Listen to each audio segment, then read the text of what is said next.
Okay, magandang araw kapatid. Narito na naman po tayo upang mag-aral ng salita ng Diyos. Ang ating paksa ngayon ay pinamagatang sandigan ng pananampalataya. Noon at hanggang ngayon, marami ang nagsisipangaral o nagtuturo ng salita at utos ng Diyos. Ano nga ba ang papel nila sa ating pananampalataya? Okay, malalaman po natin yan. Sa dami ng mga ngaral, pastor man yan o pare, sino ang dapat nating pakinggan or sundin or paniwalaan, di ba? Ang dami po nga yan eh. Pastor man yan o pare. So paano natin malalaman kung ang kanilang ipinangangaral o tinuturo tapat or tama? Di ba? Paano po natin malalaman yan? Nasa mga kamay ba nila o pagtuturo nila nakasalalay ang ating kaligtasan? Dapat bang sa isang mga ngaral lang tayo makikinig at hindi na makinig sa iba? Di ba? Malalaman po natin. Tama ba na pagbawalan tayo makinig sa ibang mga ngaral ng Biblia? Tama po ba yun, di ba? Ang mga ngaral, pastor o pari ba ay pwedeng maging sandigan ng ating pananampalataya? Maganda po yung mga tanong natin di ba? Yan ang ating ikukonsulta kung ano ang sinasabi sa Biblia, di ba? Biblia lang po makakasagot ni Ray. Umpisahan natin ang pagbasa sa unang Korinto, Kapitulo 3, talata 4-6. Okay, basahin po natin. Sapagkat kapag sinasabi ng isa, ako ay kay Pablo, at ang iba, ako ay kay Apolos. Hindi ba kayo'y mga tao? Ano nga ba si Apolos? At ano si Pablo? Mga lingkod na sa pamamagitan nila ay sumasampalataya kayo, ayon sa itinakda ng Panginoon sa bawat isa. Tuloy po natin. Ako ang nagtanim, si Apolos ang nagdilig, ngunit ang Diyos ang nagpalago. Di ba? Dito sa sulat ni Apostol Pablo sa mga bagong Kristiyano na nasa Korinto, ipinaliwanag niya sa kanila na ang kanilang pananampalataya ay hindi dapat nakasandal or nakabase sa kung sino ang nagtuturo or nagturo sa kanila. Yung mga tinuruan ni Apolos, nagsasabi na sila ay kay Apolos. Yung tinuruan naman ni Pablo ay nagsasabing ako ay kay Pablo. Para bang sila ay nagpapaligsahan, di po ba? Kung sino ang kanilang tagapangaral o tagapagturo. Ganyan po kadalasan yan Hindi yan naiba sa panahon natin ngayon May mga Kristiyano na pinagmamalaki nila na makikinig lang sila sa kanilang tagapagturo. Dahil walang ihigit, di ba? Sa kanilang teacher o tagapagturo. Dahil unang-una, matatalino at maalam sa Biblia, di ba? Nag-aaral nga naman, di ba? Nagpunta kung saan-saan. Nagpunta ng Roma or nagpunta sa Bible school, di ba? So wala daw tatalo sa kanilang teacher o sa tagapagturo, di ba? Kaya ang sabi ni Pablo sa talatang 5, anong sabi niya? Ano nga bang sabi ni Apolos? Ano si Pablo? Sila ay mga lingkod lamang na kinakasangkapan ng Panginoon upang maihatid sa kanila ang turo ni Kristo. Ulitin po natin, di ba? Sino sila? Di ba? Sila ay mga tagapaglingkod lamang at ginagawang kasangkapan. Sino pong gumagawa sinong nangangasangkapan sa kanila? Ang mahal na Panginoon upang maihatid sa kanila ang turo ni Kristo. Nang sa ganon, ay sumampalataya sila kanino? Kay Kristo. Hindi kay Apolos o kay Pablo man. Dahil sila ay parehong tao lang din. Di ba? Yan, maliwanag Kahit sa panahon natin ngayon nangyayari pa din ang ganitong pagkakabahabahagi. Marami yan. Na ayon sa salita ng Diyos sa Biblia, ay hindi dapat or hindi tama. Kadalasan ganyan ang nangyayari, di ba? Ang mga taong kinakasangkapan ng Panginoon excuse me po, gaya ng mga pastor, pare, evangelista or evangelist, teachers, na tagapaghatid lang ng salita ng Diyos sa Biblia ay mga tao lamang. Ulitin natin. Di ba? Ang mga taong kinakasangkapan ng Panginoon, gaya ng pastor, pare, mga teachers, Bible teachers, evangelists, ay sila'y tagapaghatid lamang ng salita ng Diyos na ayon sa Biblia. Kaya dapat hindi nakasalalay sa mga pastor o pari man ang ating pananampalataya, kung hindi kanino, sa Diyos lamang. Di ba po? Di ba? Napakaliwanag na intindihin or unawain. Maging ang tagapaghatid ng salita ng Diyos sa Biblia, ng mga pastor o pare, o guro, hindi pa din perpekto at maaari pa ring magkasala, di ba? Sino lang ba ang perpekto sa lahat ng oras? O kung di ba ang Diyos lamang o si mahal na Jesucristo, di ba? Siya lang ang perpekto. Kaya ituloy po natin. Anong sinasabi sa unang Pedro, Kapitulo 1, talata 16. Basahin po natin. Sapagkat nasusulat, kayo'y maging banal, sapagkat ako'y banal. Yan ang utos ng Diyos sa lahat ng Kristiyano, ang maging banal. May exception ba dyan? Di ba? Exempted ba dyan sa utos na yan ang mga pastor o pari? O sino mang tagapaghatid o nagtuturo ng salita ng Diyos sa Biblia? Hindi. Hindi po sila exempted. Pero ang ibig sabihin ba niyan magiging perpekto tayo sa pamumuhay at pagsunod? Di ba? Malalaman natin. Hindi. Pero dahil sa pinag-uutos ng Diyos yan, sa tulong ng Diyos ay pagsisikapan nating mabuti na may katapatan ang pagsunod sa mga utos ng Diyos. Diba? Pagsumikapan po natin. Tutulungan tayo ng banal na espiritu dahil ang tunay na Kristiyano ay gagawing bagong nilalang upang tayo ay magkaroon ng tamang pagkaalam sa salita at utos ng Diyos at bibigyan tayo ng lakas na mapagtagumpayan ang kasalanan. Diba? Maliwanag po, diba? Hindi man umabot sa perfection ang isang Kristiyano. Diba? Wala naman perfect Magkakaroon ng patuloy na pagbabago sa kanyang buhay sa tulong ng banal na Espiritu Santo. Diba? Sa pamamagitan ng banal na Espiritu ng Diyos, tayo ay makakalakad sa katotohanan. Malalaman natin ang tamang daan na dapat nating lakaran or tahakin. Isa lang naman ang tunay na daan di ba? Isa lang, sabi ni Jesus, siya lang ang daan, ang katotohanan at ang buhay. Ulitin po natin, ang sabi ni Jesus ay siya lang ang daan, ang katotohanan at ang buhay. Di ba? Nakikinig po ba tayo? Tayo po ba'y nakakasunod? Maliwanag naman po ang ating pag-explika. Ayon ho sa 1, Kapitulo 14, talata 15, basahin po natin, pagpatuloy natin.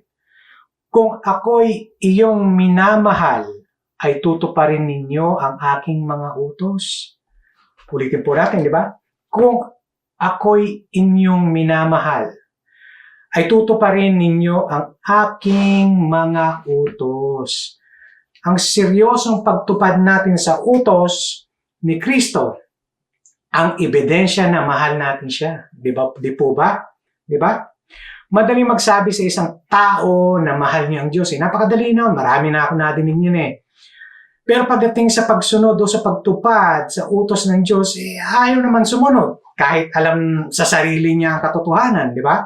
Kung ano ang utos talaga ng Diyos, kung anong nasa Biblia, anong inuutos. Alam naman po ng tao, pero minsan nasa salita lang So, kaninong utos daw ba ang susundin natin? Utos po ba nung pare o ng pastor, di ba? Kanino po ba? Utos ni Kristo na naisulat sa Biblia. Maliwanag po. Hindi utos ng kung sino-sino. Hindi utos ng tagapangaral. Hindi utos ng pastor. Hindi utos ng pare. Kung hindi utos ni Kristo na naisulat saan? Sa Biblia, di ba? Maliwanag po ang pagkakasulat din na kay Kristo tayo susunod, hindi po kung kani-kanino po na tagapangaral. Okay? Kaya yung importante na alam natin, importante po nito, ang utos ng Diyos na nakasulat saan? Sa Facebook, sa TikTok, sa comics, sa Biblia, di ba? Kaya importante na alam po natin ito eh. Para sa ganon, alam natin ang mga dapat nating sundin or tuparin. Di ba? Kasi kung hindi natin alam ang utos ng Diyos o mga utos ng Diyos, eh, malamang kahit na lang sabihin ng pastor o pare, susundin na lang natin. Sunod-sunuran na lang po tayo kasi hindi naman po tayo nag-aaral ng salita ng Diyos sa Biblia eh. Di ba? Parang attend lang tayo ng mga services. So tandaan natin ng mga pare o pastor ay tao din na kagaya ko. Kagaya natin lahat. Yun ang pinapaintindi ni Apostol Pablo sa sulat niya na sa mga taga-Korinto na binasa natin kanina. At bilang tao, may mga pagkakataon, may mga pagkakataon din na sila ay nagkakamali gaya nating lahat. Di ba? Kaya kung isasandal natin ng pananampalataya, pananampalataya natin sa mga pastor o pare, kahit kaninong tao, pag sila ay nadapa, o ano mangyayari, matatalisod din po tayo, di po ba? Di ba? Kaya huwag tayo sa tao titingin or sasandal pagdating sa ating pananampalataya, pastor man yan or pare. Okay, pagpatuloy po natin. Ayon nga uli ang nakalagay sa talatang 5 sa unang Korinto. Okay? Basahin po natin. Ano nga ba si Apolos? At ano si Pablo? Mga lingkod na sa pamamagitan nila ay sumasampalataya tayo ayon sa itinakda ng Panginoon sa bawat isa. Malinaw ang sinasabi ni Apostol Pablo ng mga mangangaral ng salita ng Diyos na gaya niya ay lingkod lamang ng Diyos. Ibig sabihin, sila ay naglilingkod. Naglilingkod lamang upang ihatid sa mga tao ang salita ng Diyos. Diba? Tuloy po natin. Ano ang sinabi sa Santiago Kapitulo 3, talata 1? Basahin po natin. Okay? Mga kapatid ko, huwag maging guro ang marami sa inyo. Yamang nalalaman nating hahatulan tayo ng mas mahigpit. Basahin po natin. Ulitin natin. Mga kapatid ko, huwag maging guro ang marami sa inyo. Yamang nalalaman nating hahatulan tayo ng mas mahigpit. O ng mas mahigpit. Tama. Ayon dyan sa nabasa natin, mas mahigpit pala ang paghatol ng Diyos sa mga mangangaral. Di ba? Pastor man yan o pare, parang malaking responsibilidad kasi eh. Hindi pwede na mangangaral lang tayo ng basta-basta, di ba? Dahil marami tayong maililigaw. Tuloy po natin. Bakit hindi ang karamihan ay pwedeng mangaral? Bakit nga ba? Hindi lahat ng pastor or hindi lahat ng pwedeng maging pare or maging pastor, di ba? Hindi po pwede lahat eh. Sa talatang 2, ito ang sabi. Pagpatuloy po natin ang basa. Sapagkat tayong lahat ay natitisod sa maraming bagay. Kung ang sino man ay hindi natitisod sa pananalita, ito ay isang taong sakdal. May kakayahang pigilan ang buong katawan. Yan ang dahilan kung bakit hindi pwedeng maging mga ngaral, pastor o pare, ang karamihan, di ba? Dahil tayo ay pwedeng matisod sa maraming bagay. Napakaraming bagay tayo na pwede tayong matisod eh. Halimbawa, ang isang pangangaral, pastor o pare, kabila, na madaming pinagsasabay-sabay na asawa, di ba? Magiging katisuran sila eh. Hindi lamang sa Kristiyano, o hindi na rin Kristiyano, di ba? Makikita kasi, di ba? So, hindi sila magiging kapanipaniwala dahil hindi nila ikinabubuhay ang salita ng Diyos na pinangangaral nila. Biruin mo, napakaraming asawa ng isang pastor o ng pari. May asawa man siya o whatever. Paano mo nga naman ba paniniwalaan, di ba? Kung pinagsasabay-sabay niya lahat. Alin lang naman sa dalawa yan eh. Pag ang mga ngaral, pastor o pari, ipinamumuhay ang pinangangaral nila, magiging kalakasan sila o mabuting ehemplo para sa mga tao. Pero kung sila mismo ay hindi sumusunod o hindi nakikita sa buhay nila ang pinangangaral nila, magiging katisuran sila sa karamihan o sa iba, di ba? Kaya importante na malaman natin ng sinabi ni Apostol Pablo na ang ating pananampalataya ay hindi dapat nakasalalay o nakasandal sa sinumang tao. Di ba? Inulit po natin. Dahil tao lang din naman sila. Tao lang din naman sila. Pagka minsan ay nadadapa. Di ba? Ang tunay na alagad ng Diyos ay nagbabalik loob sa aral ng Diyos at hindi patuloy sa pagkakasala or sinning. Lahat tayo ay pwedeng magkamali eh. Wala namang perpekto, maliban kay Panginoong Jesucristo. Pero hindi tayo dapat namumuhay sa kasalanan na. Magkaiba yun eh. Ito, alamin natin. Ang tunay na Kristiyano, pag nagkasala ay humihingi ng tawad sa Diyos at may pagsisikap na magbago. Nagsusumikap siya na magbago upang hindi na po siya magkasala o balikan yung kasalanan na iningi niya ng kapatawaran. Di ba? Ang tunay na Kristiyano. Ang mga ngaral na kulang sa kaalaman sa Biblia, pwede rin maging katisuran. Di ba?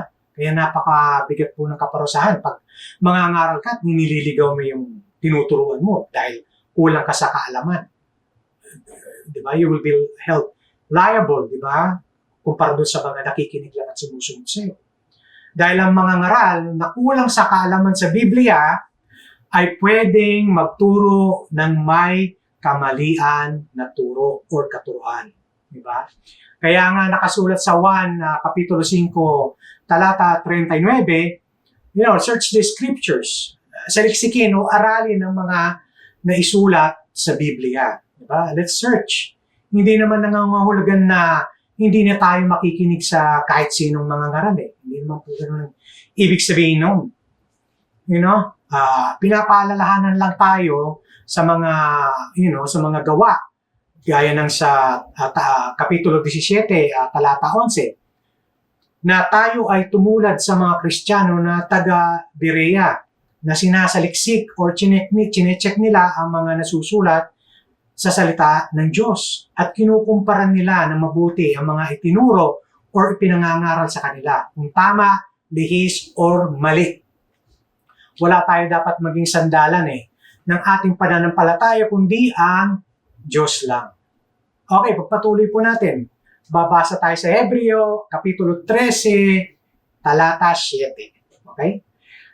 Alalahanin ninyo ang mga namumuno sa inyo. Silang nagsalita sa inyo ng salita ng Diyos.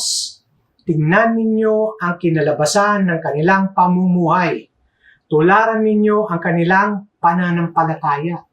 Okay, ayon dyan sa nabasa natin, isa sa paraan ng makikita natin kung dapat tularan o sundan natin ang mga ngaral, pastor man o pare, ay kung ano ang kinalabasan or outcome ng kanilang pamumuhay. Okay? Importante po ito Pag ang kanilang pamumuhay ay sumasailalim sa pagsunod sa utos ng Diyos, tularan natin sila. Bakit hindi naman, di ba? Kung talaga naman ay sumasalamin ang kautusan ng Panginoon sa kanilang pamumuhay, bakit hindi natin sila susundan? Or tutularan, di ba? Pero sa isang banda, kung hindi ayon sa salita ng Diyos ang kanilang pamumuhay, di ba? Lalo na kung malinaw na sila mismo ay hindi sumusunod sa utos ng Diyos, malalaman naman natin kagad nakikita natin, di ba? Hindi natin sila dapat tularan. Ba't mo tutularan? Makita mo yung pastor, umiinom doon. Makita mo yung pare, umaten ng pati, nakikiinuman doon, di ba? Di ba? Or nagsusugal at may kung ano-anong mga kasalanan na ginagawa. Na alam naman natin kasalanan, di ba? Ba't natin sila tutularan? Dahil sila yung tagapangaral natin? Hindi. Kunin natin ang mabuti sa aral na itinuturo ng mga ngaral at iwaksi. Pakalan ka Tagalog. Iwaksi natin ang hindi tamang aral nila. Pansinin natin ang sinasabi sa talatang binasa natin. Iyang titignan natin ang kinalabasan ng pamumuhay ng mga ngaral, pastor o pare. Ibig sabihin yan, kung ano ang kasalukuyang pamumuhay nila, hindi ang nakaraan nilang pamumuhay. Ulitin natin. Ibig sabihin yan, kung ano ang kasalukuyan now, na pamumuhay nila, hindi yung nakaraan nilang pamumuhay. Bakit? Okay? Yun ang tanong, bakit? Dahil ang isang tunay na Kristiyano, kaya, importante ito, dahil ang tunay na Kristiyano, mangangaral man yan o hindi, ang lahat ng kasalanan na nagawa bago maging Kristiyano ay pinagsisihan na at pinatawad na ng Diyos. Kaya nga sabi sa ika-2 Korinto, Kapitulo 5, talata 17. Okay? Kaya't kung ang sino man ay nanakay Kristo, okay, siya'y bagong nilalang. Ulitin natin. Kaya't kung ang sino man ay nanakay Kristo, siya ay bagong nilalang.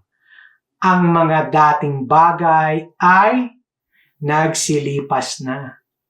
Narito, sila'y pawang naging mga bago. Di ba? Napakainam, di ba? Clean slate. Kung ang Diyos ay nagpatawad, move on na dapat tayo, di ba? Hindi na yung lumiligon tayo palagi sa mga nakaraan ng tao, di ba? Not unless hindi siya talaga nagbago dahil nakikitaan pa rin natin siya ng kasalanan o mga kamalian na alam naman natin na ginagawa niya dati bago siya naging Kristiyano o tumanggap siya ng kapatawaran from Yesu Kristo o mahal nating Diyos, di ba? Pagpatuloy po natin. Iba naman siyempre ang mga taong nagsasabing Kristiyano sila. Ayan, marami to ha. Pero walang naging pagbabago sa kanilang mga buhay o kinabubuhay nila. Marami yan eh. Kristiyano ako, ganito ako. Pero nakita mo, hindi naman nagbago. Ganun pa rin ang takbo ng kanilang pamumuhay. Yayain mo ng konti, nasama na sa isa inuman, di ba? Parang mali yata yung sinasabi na Kristiyano siya, di ba? Pero hindi naman nagbago. So mga huwad na Kristiyano yun. Huwad na Kristiyano ang tawag doon, di ba? Sa labi lang nila sila Kristiyano or sa salita. Sa salita lang sila Kristiyano pero sa gawa hindi sila tunay na Kristiyano. Pagpatuloy po natin. Balikan natin ang unang Korinto, Kapitulo 3, talata 6 hanggang 7. Basahin po natin. Ha? Ako ang nagtanim, si Apolos ang nagdilig, ngunit ang Diyos ang nagpalago. Kaya't walang anuman ang nagtatanim o ang nagdidilig, kundi ang Diyos na nagpapalago. Ang mga mangangaral, pastor o pari, ay tagapagtanim. Ibig sabihin, sila ang naghahayag o naghahatid ng salita ng Diyos sa tao. Di po ba? Di ba? Kung sa pagpapalay, sila ang naghahasik ng mga buto sa lupa. Di ba? Mga nagpapalay, nahagis na gano'n. Di ba? Ang buto ay ang salita ng Diyos. Sabi din sa talatang yan, ang mga mangangaral, pastor man o pare, ay tagapagdilig. Ibig sabihin matapos nilang ihayag o ituro ang salita ng Diyos, sila din ang patuloy na tumutulong sa mga tao upang makaalam ng salita ng Diyos. Tumutulong sa pangangailangang espiritual, gaya ng pagtatama sa mali. Tama po ba? Ini-encourage din or inuudyo tungo sa pagmamahal at sa pagsunod sa Diyos. Totoo po yan. Ang mga mangangaral ang tutulong na makapagbigay ng kasagutan sa mga tanong ng mga tao tungkol sa mga salita ng Diyos o utos ng Diyos. Ito po, di ba? Sino pa bang makakasagot nun? So, sabi din dyan sa talatang 6, ang Diyos ang nagpapalago ng ating pananampalataya. Ang Diyos ang nagpapalago ng pananampalataya natin. Kaya sa Diyos natin lagi isasandal ang ating pananampalataya. Dahil Diyos lang ang may kakayahan na magpalago sa ating pananampalataya. Di po ba? Sa Diyos tayo hihingi ng tulong na tayo ay bigyan niya ng tamang unawa o buksan ng ating wisdom, buksan ng ating pag-iisip at puso patungkol sa kanyang utos na nasa ayon sa Biblia. Diba? Ang kanyang mga salita. mahalaga na magbabasa or nagbabasa at nag-aaral tayo ng Biblia para hindi tayo naliligaw or madaya ng maling turo o maling aral. Importante po ito na nagbabasa tayo ng Bible. Pagpatuloy po natin sa 2 Pedro, Kapitulo 2, talata 1. Ito ang sabi, basahin natin Ngunit may lumitaw ding mga bulaang propeta sa gitna ng sambayanan. Kung paanong sa inyo'y magkakaroon ng mga bulaang guro na palihim na magpapasok ng mga nakapipinsalang turo, itatakwil nila pati ang Panginoon na bumili sa kanila, na nagdadala sa kanilang sarili ng mabilis na pagkapuksa. Okay? Kahit pa nung mga panahon ng mga apostol, may mga naging bula ang mga guro or mga ngaral ng salita ng Diyos. Kaya marami tayong nababasa sa Biblia na paalala or warning na huwag tayo lang. Totoo yan hanggang sa panahon natin ngayon. Hindi lahat ng nangangaral ay tunay o tapat sa pangangaral ng salita ng Diyos. Yung iba na mangangaral, pastor yan o pastor man o pare, ay dinadagdagan or binabawasan nila ang salita ng Diyos. Yung ibang mangangaral, pastor man o pare, ay may mga itinatago o kinukubli sa salita ng Diyos Sa mga matatamis na salita, ibinabaluktot ang mga salita ng Diyos. Kung ano lang ang sa tingin nila ang gustong marinig ng mga tagapakinig nila o mga tao, ay yun lang ang sinasabi nila, di po ba? Di ba? Parang psychiatrist lang Ano ang dinadagdag nila? Yung iba, dinadagdagan nila ng mga pamahiin. May ganyan tradisyon, ritual, na gawa-gawa ng sino? Kanino gawa-gawa yun? Sa tao. Yung mga, yung mga ritual na yan, di ba? Kagaya ng mga tradisyon na nakaugalian or nakikita natin sa mga ating mga elders, hanggang naipapasa na dahil naidagdag lang naman sa atin yun para tayong nailigaw, di ba? Na kahit alam naman nila na mali yung ritual, nang dahil sa tradisyon o pamamaraan ng pagdadasal nila, mali ang pagsamba nila sa Diyos. Hindi nila itinatama. Hindi nila pinagbabawalan. Hindi nila itinuturo kung ano ang tama. Kung ano ang dapat na naaayon sa salita ng Diyos na nasaan? Nasa Biblia. Kaya patuloy na bulag sa katotohanan ng Biblia ang mga sumusunod sa kanila. Patuloy na pagiging ignorante, mangmang, or kulang man sa kaalaman sa Biblia. Ang mga tao na patuloy na sumusunod sa kanila. Yung iba naman, kung ano lang naman ang gusto nilang itaguyod or paniwalaan ng mga tao or ipaniwala, yun lang ang itinuturo nila or binabasa nila sa Biblia. Namimili lang sila ng mga nakasulat sa Biblia at hindi nila sinasama ang talata na naayon sa Biblia na hindi ayon sa doktrina ng iglesia or relihiyon nila. Hindi po ibig sabihin ng iglesia is INC. Hindi po ibig sabihin yun. So, may dagdag bawas, ika nga, di ba? Pagpatuloy po natin. Naayon sa 2 Korinto, Kapitulo 3, talata 6, basahin po natin. Na ginawa kaming may kakayanan or kakayahan na maging mga lingkod ng bagong tipan. Hindi ng titik, kundi ng espiritu. Sapagkat ang titik ay pumapatay, subalit ang espiritu ay nagbibigay ng buhay. So ang mga ngaral, pastor man o pare, binibigyan sila ng kakayahan na maglingkod ng bagong tipan, hindi ng titik. Ano ba ang pagkakaiba ng bagong tipan at titik na binabanggit sa talatang yan? Okay, alamin natin. Ang titik na sinasabi ni Apostol Pablo ay tumutukoy sa mga kautusan sa lumang tipan. Okay? Ibang tawag doon ay Mosaic Law or Batas ni Moises.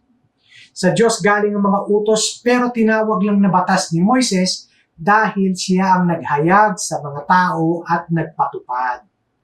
So sa panahon ni Apostol Pablo, ang mga Hudyo na nasa Korinto ay nagkakaroon ng kalituhan. Yung iba ay patuloy pa din sumusunod sa lumang tipan na ang nilalaman ay mga utos ng Diyos na itinuro naman ni Moises. Ni isang mga tao, kahit si Abraham, Moises, Haring David, ay walang perpektong nakatupad ng lahat ng utos sa lumang tipan. Walang naging perpekto sa kanila. Kaya nga tinawag ni Apostol Pablo ang lumang tipan na titik na pumapatay. Bakit po ba? Diba? Dahil ang kaparusahan ng hindi pagsunod sa lahat ng utos ng Diyos ay kamatayan. Okay? Ayon sa lumang tipan. Diba? Kaya naman ipinapaintindi ni Apostol Pablo sa mga Hudyo na meron ng bagong tipan. At ang bagong tipan na kanilang ipinahayag, sa kanila ay nagbibigay buhay. Hindi gaya sa lumang tipan. Okay, pagpatuloy natin. Okay, nakasulat sa Lucas sa Kapitulo 22, talata 20. Basahin natin, ganito po. Gayon din naman ang saro. Pagkatapos na makahapon na sinasabi, ang sarong ito'y ang bagong tipan sa aking dugo, na nabubuhos ng dahil sa inyo. Si Kristo ang gumawa ng bagong tipan. Sa pamamagitan ng dugong ibinuhos ni Kristo ay nagkaroon ng bagong tipan. Bakit? Okay, patuloy natin Dahil ang dugo ni Kristo na ibinuhos niya sa krus. Okay, kanino po dugo? Kay Kristo. Saan niya binuhos? Sa krus. Ang naging sakdal at sapat na hain o kabayaran sa lahat ng ating mga kasalanan. Ulitin natin Dahil ang dugo ni Kristo na binuhos niya sa krus, ang naging sakdal at sapat na hain o kabayaran sa ating mga kasalanan. Yun po yun. Maliwanag. Si Kristo ang tumupad sa lahat ng mga utos ng lumang tipan. Actually, maganda sa English na pag binasa. Siya ang naging katuparan ng lumang tipan. Okay? Kaya kung ang ating pananampalataya ay na kay Kristo at sa paghain ng dugo niya sa krus, excuse me po, ulitin natin. Kaya kung ating pananampalataya ay na kay Kristo at sa paghain ng dugo niya sa krus, sa kanyang pagkamatay at pagkabuhay muli, tayo ay magkakaroon ng buhay na walang hanggan. Napakainam, di po ba? Di ba? Basahin natin ulit. Kaya kung ating pananampalataya ay na kay Jesucristo, diba? At sa paghain ng dugo niya sa krus, sa kanyang pagkamatay, maliwanag, sa kanyang pagkamatay, at pagkabuhay muli, importante po yun hindi yung namatay lang siya na parang, yun lang, patay na, hindi na buhay ulit, di ba? Tayo ay magkakaroon ng buhay na walang hanggan. Wala sa kamay ng mga mangangaral, pastor man yan o pare, ang buhay na walang hanggan. Di po ba? Kung hindi na kanino, na kay Jesucristo lamang. Sila ay tagapaghatid lamang ng mabuting balita ng bagong tipan. Okay? Kasama pa po ba tayo? Wala po bang natutulog dyan? Okay, pagpatuloy po natin at importante po nitong ating pag-aaral na ginagawa. Okay? Naayon sa Roma Kapitulo 8, talata 11. Basahin natin Ngunit kung ang espiritu niyaong, malalim ulitin natin. Ngunit kung ang espiritu niyaong bumuhay na muli kay Jesus ay nananatili sa inyo, siya na bumuhay na muli kay Kristo mula sa mga patay ay magbibigay ng buhay sa inyong mga katawang may kamatayan sa pamamagitan ng kanyang espiritu na naninirahan sa inyo. Okay? Kaugnay nito ang sinabi ni Apostol Pablo sa 2 Korinto, Kapitulo 3, talata 6, na ang banal na espiritu ay nagbibigay ng buhay. Okay? ang nag-iisang banal na Espiritu na siyang bumuhay na muli kay Kristo mula sa mga patay ay siya ding magbibigay ng buhay sa ating katawan na may kamatayan. Ulitin natin. Ang nag-iisang banal na Espiritu na siyang bumuhay muli kay Kristo, okay, mula sa mga patay, ay siya ding magbibigay ng buhay sa ating katawan na may kamatayan pa. Okay? Maliwanag po yan. So, ang banal na Espiritu ng Diyos ay maninirahan or mananahan sa tunay na Kristiyano ayon sa nakasulat sa unang Korinto Kapitulo 6, talata 19. Basahin natin, ha? O hindi ba ninyo nalalaman na ang inyong katawan ay templo ng Espiritu Santo na nasa sa inyo, na tinanggap ninyo mula sa Diyos, at kayo ay hindi sa inyong sarili. Okay? So, ano ang kasiguruhan natin? Diba? Basahin natin sa Efeso Kapitulo 1, talata 13 hanggang 14. Malalaman natin kung anong kasiguraduhan natin. Basahin natin, ha? Sa Kanya ay kayo rin naman na nakarinig ng salita ng katotohanan, ang ebanghelyo ng inyong kaligtasan, at kayo na sumasampalataya sa Kanya, ay tinatakan ng ipinangakong Espiritu Santo. Pagpatuloy po natin, ha? Sa 14, siya ang katibayan ng ating mana. Sino po ba yung katibayan ng ating mana? Ang banal na Holy Spirit, or, di ba? Ang Espiritu Santo. Hanggang sa ikatutubos ng pag-aari at ikapupuri ng kanyang kaluwalhatian. So, ang banal na Espiritu ng Diyos ang ipinangakong tatak, patibayan, at paunang deposito sa mga taong biniyayaan ng Diyos ng kaligtasan sa pamamagitan ng pananampalataya natin sa Panginoon Hesus, ng ating tanggapin ang ebanghelyo ng bagong tipan. Kaya alisin natin ang pagkakabahabahagi sa ating kalagitnaan ng dahil lang sa ating pagkapit or loyalty sa mga nangangaral sa atin, di ba? Pastor man yan or pari, bagamat tayo ay nakikinig sa mga ngaral ng salita ng Diyos, ang salita ng Diyos na kanilang itinuturo ng tapat ang ating kapakinabangan, di ba? Or pakinabangan, di ba? Pero wala sa kamay nila ang buhay na walang hanggan. Wala po sa pari yan o sa pastore. Nasa kamay lang yan ng Diyos ang buhay na walang hanggan. Na kanino pong kamay yan? Sa Diyos ng buhay na walang hanggan, di ba? Patuloy tayong mag-aral ng salita ng Diyos upang hindi tayo maloko. Kadalasan kasi sunod lang tayo ng sunod, eh. Di ba? Dahil parang tradition or sumunod yung mas matanda sa atin, sunod na rin tayo, parang monkey see, monkey do, di ba? So parang, di ba? So pagpatuloy natin na mag-aral ng salita ng Diyos upang hindi tayo maloko or ng mga ngaral, pastor man yan or pari, na hubad na naaayon sa Biblia. Nakasulat po yan, eh. Kung ang kanilang pagtuturo ay tapat at ayon sa salita ng Diyos sa Biblia, pasalamat tayo sa Diyos at magpatuloy tayong makinig sa kanila dahil sila ang makakatulong ng mabuti sa atin na maintindihan natin ang salita ng Diyos sa Biblia. Pasalamat po tayo dahil may mga tagapagturo na gano'n, na tunay at tama ang kanilang mga itinuturo. Pero kung hindi tama or hindi tapat sa Biblia ang kanilang mga itinuturo, huwag tayong susunod. Huwag tayong basta blind followers na lang or bulag just because, di ba? So, napaka-importante po noon. Pag ang isang mga ngaral, o pastor man yan o pare, ay namumuhay sa kasalanan, marami tayong kilalang ganyan, eh.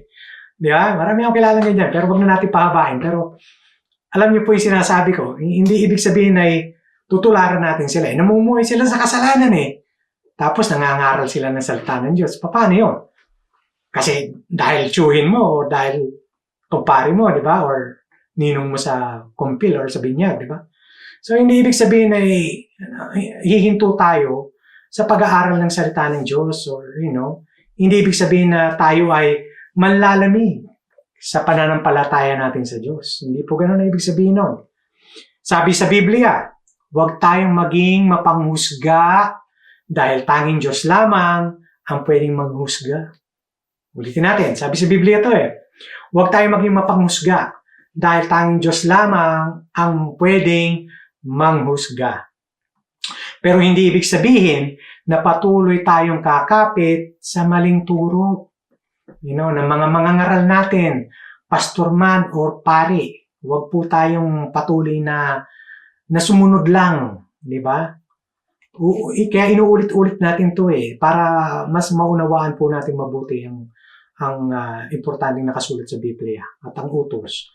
So, ang ating mga loyalty or katapatan ay wala dapat talaga sa mga ngaral. Yan po ang napag-usapan natin talaga dito. Wala sa pari yan, wala yan sa pastor, kundi na sa Diyos lamang. Just because nag-aral yun or what. Diba? Hindi kasalanan at hindi pinagbabawal sa Biblia na makinig sa iba't ibang mga ngaral ng salita ng Diyos na nagtuturo ng tama na naaayon sa Biblia. Hindi po pinagbabawal yon. Kung tama naman yung sinasabi niya, tama naman yung kanyang itinuturo, bakit naman isasara natin ang ating mga tenga at mga isipan, di ba? Dahil just because mas naniniwala na tayo sa pastor natin or doon sa pari natin na maski mali naman na itinuturo okay lang dahil wala namang perpektong tao. Di ba? Hindi po ganun ang naisasabi o naisulat dyan. Yung iba kasing reliyon, pinagbabawal ng puno nilang mga ngaral na makinig ang kanilang mga miyembro sa ibang mga ngaral. Marami po tayong alam na ganyan. Hindi na lang po tayo babanggit. Di ba? So, sa kapanahunan nga ng mga apostol hindi lang si Apostol Pablo ang nangangaral ng mga salita at utos ni Kristo at ng Ebanghelyo ng Bagong Tipan. Hindi lang po siya Pero walang masama na makinig or matuto sa iba't ibang mga ngaral. Wala pong masama ron. Basta ang tinuturo nila ay sang-ayon sa salita ng Diyos lamang. Hindi base sa tradisyon, ritual, katang-isip ng tao, or hindi makasarili or sariling interes ang pinaiiral. Ulitin natin, hindi po bawal na makinig sa mga ibang mga ngaral. Di ba? Basta yung tinuturo nila ay tama at hindi yun base sa mga tradisyon, ritual na kanilang mga gawa-gawa or katang-isip na pang sarili nila. 'Di ba? Ang mga kanilang mga interest. Alam po natin 'yon, 'di ba? You know what I'm saying? Dahil marami po tayong alam na or nakikitang ganyan. Wag lang nating kakalimutan ang paalala sa atin ng salita ng Diyos na sa Diyos lang natin ilalagak. Okay? Ulitin natin. Wag lang natin kakalimutan ang paalala sa atin ng salita ng Diyos na sa Diyos lang natin ilalagak, isasandal ang ating pananampalataya. Sa Diyos Ama lang, di ba? Kahit sino man ang pakinggan nating mangaral sa Biblia, sa Diyos lang natin ilalagak, isasandal ang ating pananampalataya. Huwag natin itutok ang ating pananampalataya sa tao. Huwag natin sambahin yung tao. Or mangaral man yan or hindi. Dahil kung sa tao tayo tututok or sa tao lang tayo nakafocus, madadapa tayo sa sarili nating pananampalataya. Dahil tao lang po yun di ba? Kaya Diyos lang ang ating tunay at nararapat na sandigan ng ating pananampalataya. Di ba? Ulitin natin, sa Diyos lang ang tunay at nararapat na sandigan ng ating pananampalataya. Doon po nagtatapos ang ating pag-aaral, at sana po sa susunod, sa ulitin at samahan niyo po ulit ako or kami na marami pa po tayong mga pwedeng aralin. Palagi pong updated ang ating Bible webcast. At mas mabuti po na nag-aaral tayo ng ganito sama-sama as a family para naman na hindi tayo naliligaw at lumalawak po ang ating kaalaman tungkol sa Biblia at sa mga utos ng ating mahal na Panginoon. Okay? Mag-ingat po tayo palagi, love one another, at tayo po ay magsumikap na maging mabuti sa ating mga sarili, sa puso man o sa isipan. Alam kong tao lang naman po tayo, kahit naman po ako, di ba? Mas lalo po sa mga nakakakilala sa akin. So, pero babaguhin po tayo ng mahal na Panginoon nang naayon po sa banal na Espiritu Santo, di ba? Basta buksan po lang natin ang ating isipan at tayo po ay manampalataya ng mainam para po tayo ay always blessed, di ba? And safe. Kaya sa ulitin po, ito po ulit si Brother JP sa Bible Webcast at maraming salamat po at magandang araw. Okay? Ingat po tayo. God bless.